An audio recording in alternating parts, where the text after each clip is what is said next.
안녕하세요. 책 읽어주는 남자 채널 북스입니다.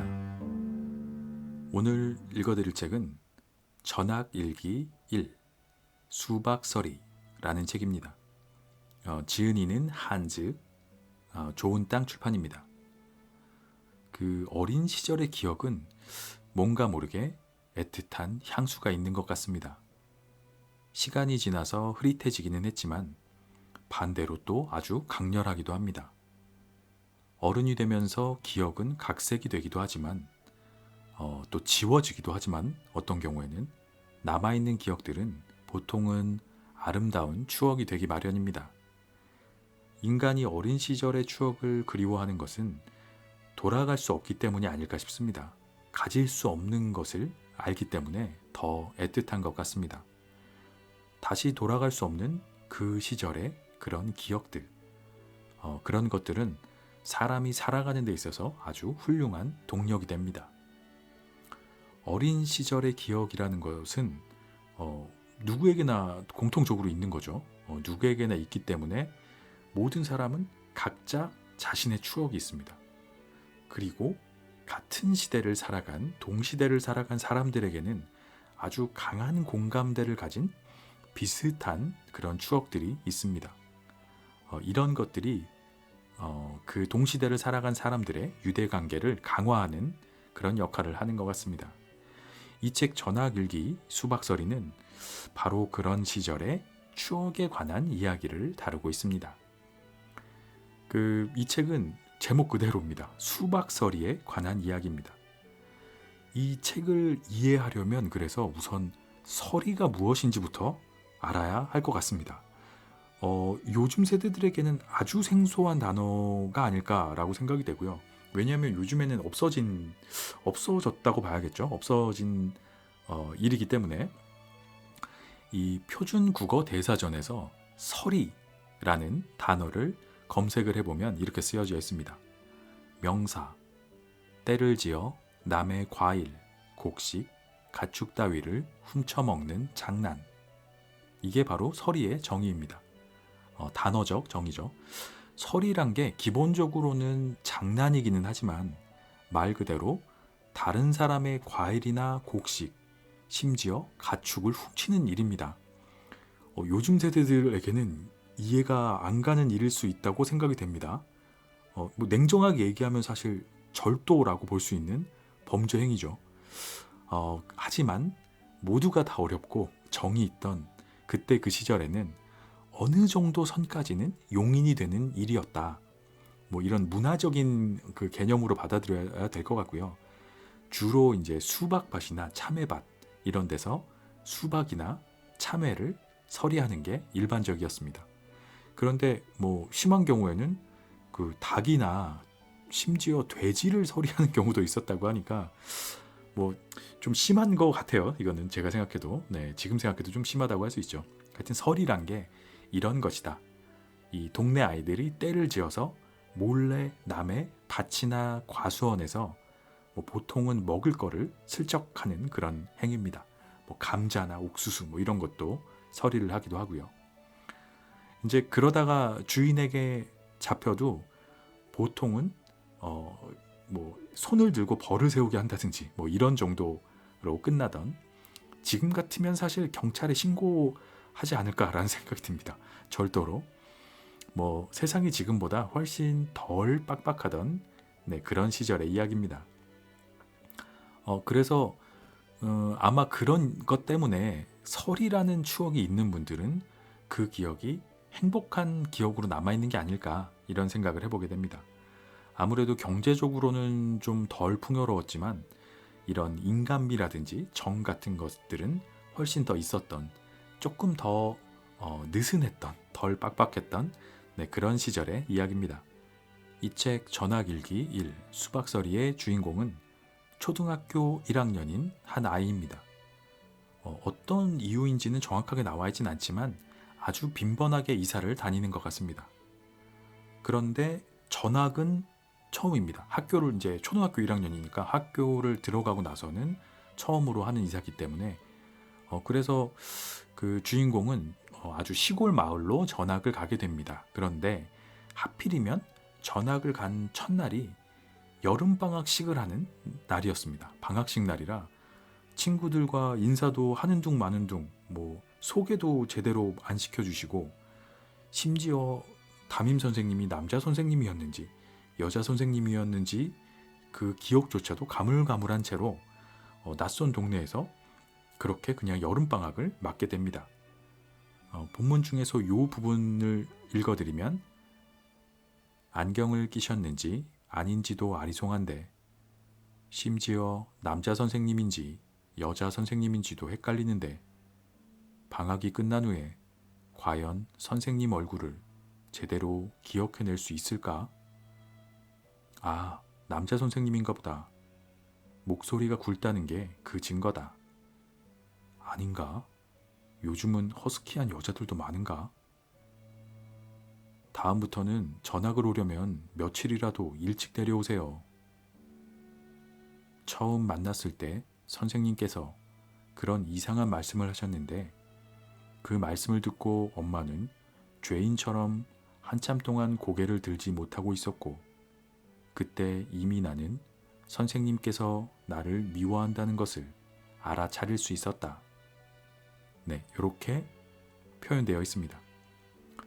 이렇게 시작된 주인공의 시골 생활이니 순탄할 리가 없습니다. 새로 이사간 동네에 아는 사람이라고는 당연히 하나도 없고, 방학이 시작됐으니까 학교도 안 가고, 그러니까 같이 놀 사람이 전혀 없죠. 전학 첫날에 방학을 해버렸으니까 친구들을 사귈 시간도 장소도 마땅치 않은 아주 난감한 상황입니다. 요즘이라면 방학이라고 해서 그냥 집에 있는 게 아니라 다들 학원을 다니겠죠. 학원도 다니고 그러니까. 근데 그때는 그런 시절이 아니었기 때문에 학교가 아니면 친구들을 만날 곳이 없던 그런 시절입니다. 그래서 방학 동안에는 친구들을 만나지 못하고 너무 심심해하다가 개학날을 그리워하고 그러던 시절입니다. 친구들 만나고 싶어서 방학이 빨리 끝났으면 좋겠다, 그런 생각을 하던 그런 시절의 이야기입니다. 이렇게 심심함에 몸부림치고 있던 주인공에게 동네 형이 접근을 해서 수박 서리를 함께 하자, 이런 제안을 합니다. 주인공 입장에서는 조금 무섭기는 하지만 또 거절하기에는 너무 심심한 그런 상황입니다.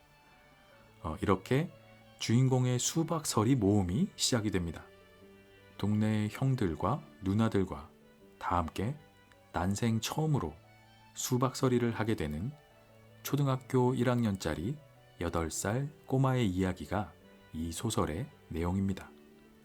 저는 개인적으로 이 소설의 가장 흥미로웠던 포인트 중에 하나가, 이 소설 전체가 8살짜리 꼬마의 시점에서 전개가 된다는 것입니다. 이야기의 전개, 배경 설명, 다른 등장인물들의 묘사, 이런 것도 전부 이 8살 주인공의 시점에서 기술이 됩니다. 아주 철저하게 1인칭 주인공 시점이라고 할 수 있죠. 그래서 책을 읽다가 보면 나도 모르게 이 주인공과 하나가 돼서 함께 고민하고 함께 궁금증도 느끼고 이렇게 아주 자연스럽게 이야기에 몰입하게 되는 그런 효과가 있습니다. 이 주인공이 느끼는 어떤 긴장감이라든지 고민, 이런 게 같이 느껴지고 빠져들게 되는 그런 이야기입니다. 잠깐 이렇게 주인공의 머릿속에서 막 수많은 생각들이 지나가는데, 이런 것들이 책 전체에 쫙 걸쳐져서 표현되어 있는데, 그런 부분을 하나 짧게 읽어봐 드리면 이렇습니다. 아마도 그것은 서리꾼들이 반드시 지켜야 하는 지엄한 법칙인지도 모른다. 그래서 대장이 일부러 힘주어 강조한 게 아닐까? 애써 재배한 농작물을 훔치는 아주 나쁜 짓이니 당연히 국가에서 가이드라인을 정해두었겠지. 아무런 제한도 없이 마구 훔쳐가면 누가 힘들게 농사를 지으려 하겠나. 그러니까 1개만 따면 착한 서리꾼이고 2개 이상을 따면 나쁜 도둑놈이 되는 것인가 보다. 내가 볼 때는 서리꾼이나 도둑놈이나 그게 그건데. 네, 이런 부분이 있습니다. 처음 만난 형한테 이끌려서 수박서리를 가는 거니까 별의별 생각들이 머릿속에 막 이렇게 돌아갑니다. 이렇게 주인공 머릿속에 수많은 생각들을 함께 하면서 한여름밤에 그야말로 우당탕탕한 수박서리가 끝이 납니다. 이 8살 아이의 동심으로 돌아가서 긴장감과 호기심, 어떤 두려움과 안도감을 함께 느끼다 보면 왠지 어린 시절로 다시 돌아간 것 같은 그런 기분이 들게 하는 이야기다라고 할 수 있습니다. 이야기의 제일 끝에는 또 새로운 반전도 있기도 합니다. 네, 생각하지 못했던 반전도 있고요. 이 이야기 자체로도 거부감 없이 그냥 술술 읽을 수 있는 재미있고 가벼운 소설이다. 네, 이렇게 설명을 드리고 싶습니다.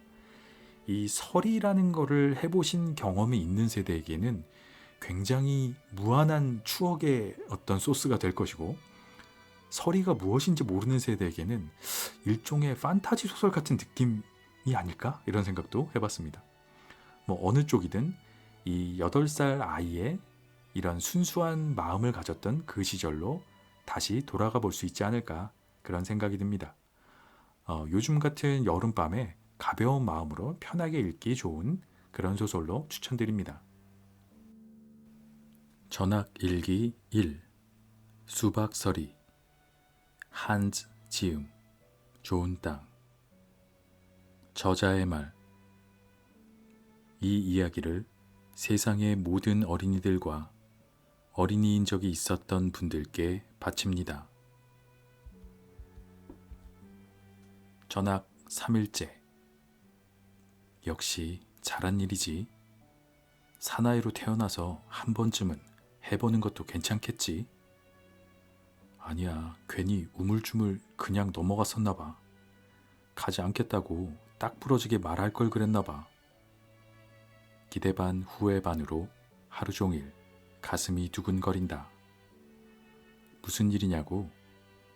휴, 수박서리.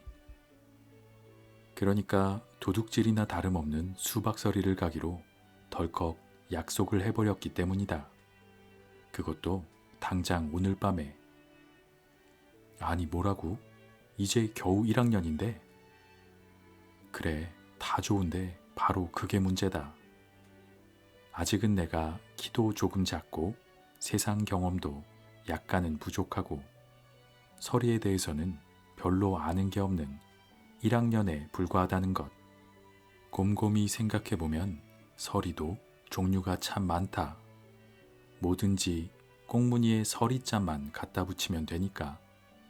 수박서리, 참외서리, 땅콩서리, 콩서리, 밀서리, 보리서리, 감자서리, 고구마서리, 옥수수서리, 감서리, 살구서리, 과수원서리, 그리고 닭서리에 돼지서리까지.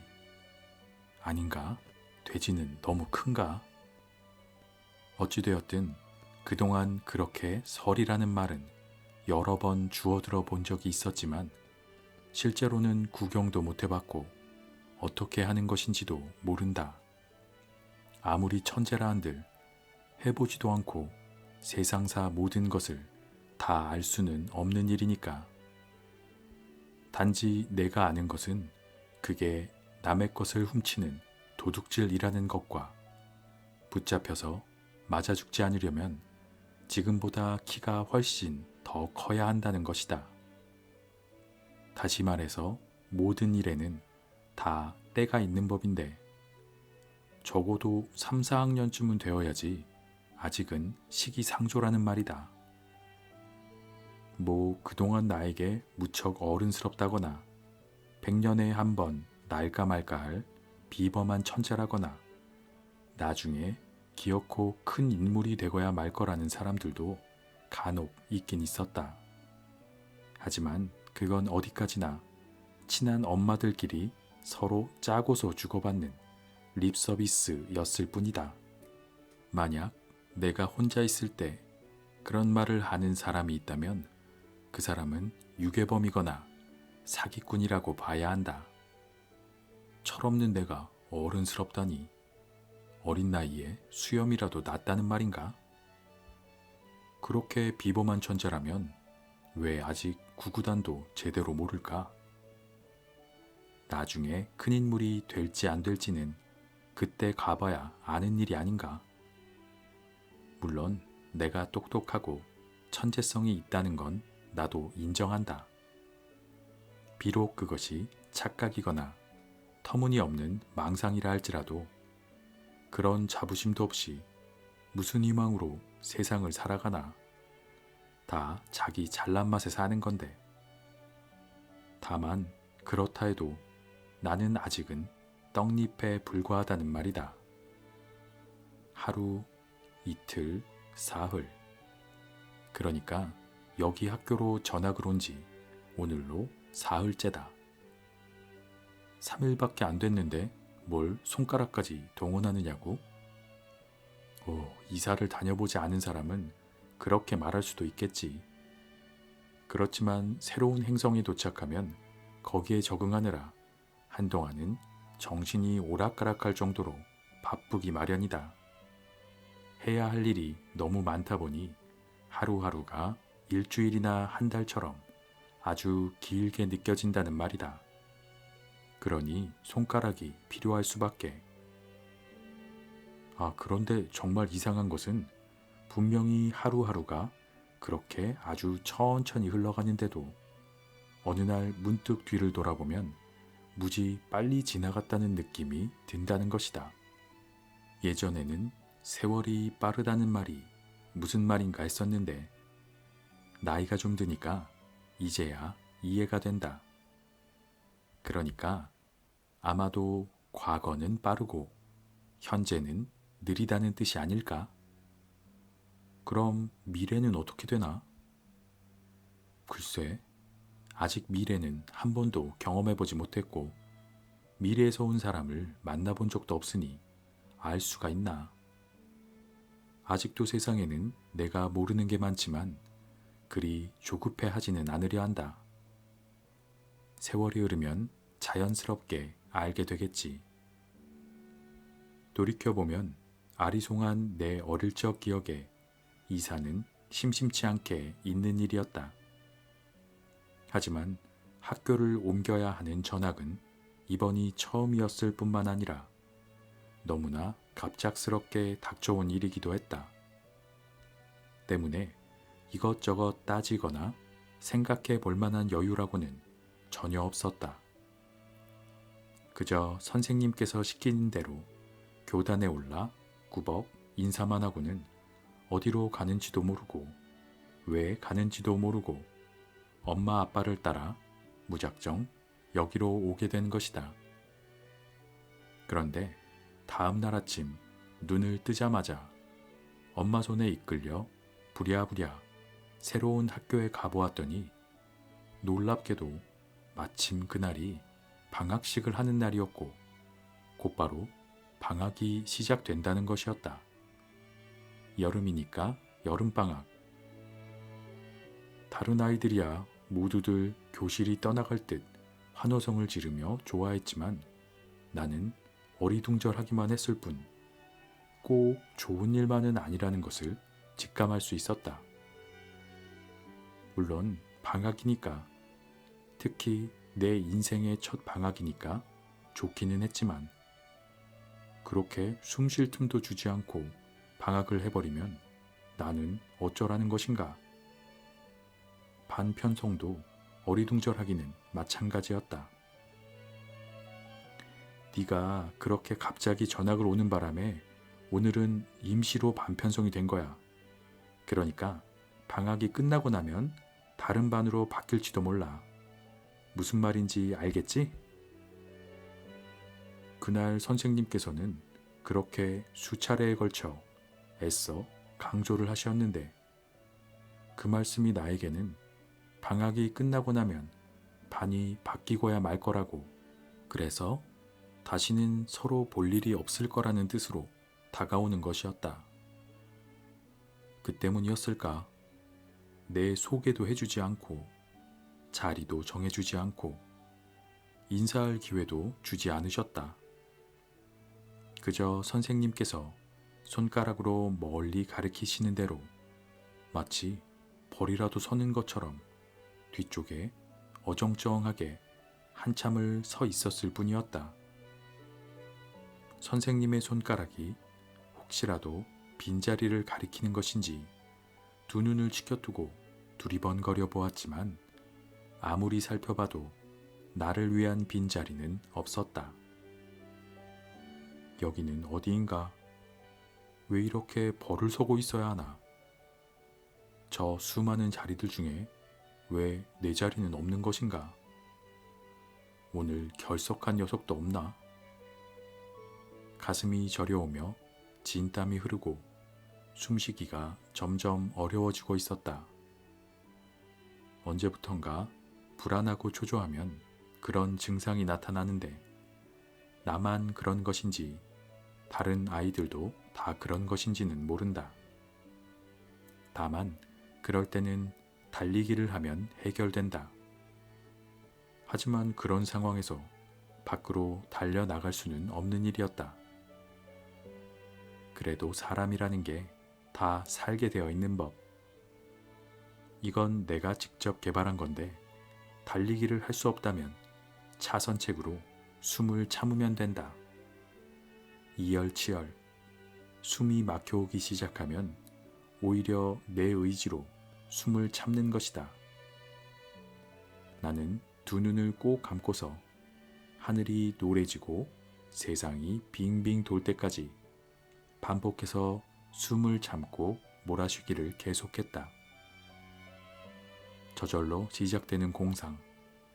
선생님이 마귀로 변하고 아이들도 따라서 좀비들로 변신한다. 모두들 괴성을 지르며 나에게 달려든다. 상상 속의 세상은 내 맘대로 진행되지 않으며 내 의지로 멈출 수도 없다. 다만 눈을 뜨면 끝이 난다. 살려면 눈을 번쩍 떠야 한다. 지금 당장. 어렵게 눈을 떴지만 아무도 보이지 않는다. 아무런 소리도 들리지 않는다. 내 앞에 방학책만 달랑 남겨둔 채 모두 떠났다. 사람들은 나에게 아무런 관심도 없었으며 그저 그렇게 선생님과 아이들이 모두 나가고 난 뒤에 맨 마지막으로 혼자서 쓸쓸히 교실을 빠져나왔을 뿐이다. 아무리 그래도 어떻게 이럴 수가 있단 말인가. 방학이 끝나고 나면 반이 바뀔지도 모른다지만 최소한 내 소개는 해줬어야 하는 게 아닌가? 처음 보는 외계인이라지만 방학인데 서로 인사라도 나누고 헤어졌어야 하는 거 아닌가? 아마 선생님도 아이들도 모두 나의 존재를 잊은 것 같았다. 아니면 내가 잠시 투명인간이 되었거나 나는 내가 보이는데 그들은 왜 나를 보지 못하는 것일까? 물론 방학이 가까웠다는 것도 알고 있었고 손꼽아 기다리고 있었던 것도 사실이었다. 하지만 불과 며칠 전까지만 해도 내 첫 방학은 이렇게 홀로 맞이하게 되리라고는 상상조차 하지 못했었다. 학교에 입학을 하고 나면 더 이상 이사를 하지 않아도 될 거라고, 졸업을 할 때까지는 전학은 절대 없을 거라고, 왠지 모르지만 막연히 그렇게 기대를 하고 있었기 때문인지도 모른다. 아니, 솔직히 아예 전학이라는 제도가 있는 줄도 모르고 있었다. 그러나 전과 달라진 건 아무것도 없었다. 그런데 그날 교실에서 나와 집으로 가려고 털레털레 교문 쪽으로 가보니 웬일인지 아이들이 도착하는 순서대로 길게 줄을 서고 있는 것이었다. 무슨 일일까? 혹시 교장 선생님께서 교문을 가로막고 학생들과 일일이 악수를 하고 있는 그런 아무런 영양가도 없는 상황은 아니겠지? 취미생활도 좋지만 단지 헤어지기 섭섭하다는 이유만으로 수많은 학생들에게 이렇게 막대한 피해를 줄 리는 없지 않겠나? 우리가 어디 멀리 가는 것도 아니고 아주 영원히 헤어지는 것도 아닌데, 그렇다면 혹시 방학 기념으로 선물을 나누어 주는 게 아닐까? 그래, 그런가 보다. 첫 방학이라 관례는 잘 모르겠지만 아무리 생각해봐도 그것 말고는 달리 그럴듯한 이유가 생각나지 않는다. 100번을 양보해서 선물은 아니라 할지라도 최소한 무언가 공짜로 나누어주는 것만은 틀림이 없는 것 같다. 그러니까 모두들 저렇게 순한 양들처럼 착한 척하며 고분고분 줄을 서는 것이겠지. 그럼 나처럼 오늘 갓 도착한 싱싱한 학생도 해당이 되는 것일까? 물론 그렇겠지만 그래도 혹시 모르니까 절대로 전학생 티를 내지는 말아야지.